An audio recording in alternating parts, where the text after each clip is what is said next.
Do'stlar, selfie zonaga chiqdim. Ancha balandda.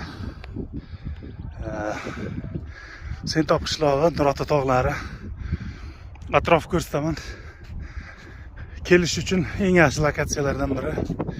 Oilaviy do'stlar bilan, tanishlar, do'stlar, bolalar, qarindosh urug'lar bilan marhamat atrofni ko'rsataman. Charchab qoldim, rostini aytsam. Ancha zinapoyadan chiqishga, balandlikka chiqishga to'g'ri keldi.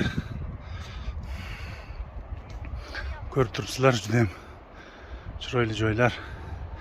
Mana bu yerda qadimiy qo'rg'on, qadimiy davrlarga tegishli xarobalari, tog' manzaralari, sharshara tog' suvi, hayvonlar, tabiat, hammasi bittada mujassam.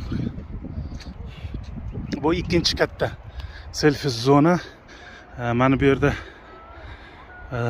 maydaroq selfie zona bor va o'shani oldidan zinapoya boshlanadi. Temirdan bo'lgan 3000 ga yaqin zinapoyasi bor. Navbatdagi nurli manzillarimiz, tepa ancha sovuq, shuning uchun kapshonkani kiyib oldim. Ya'ni o'zimizda tilimizda bosh kiyim.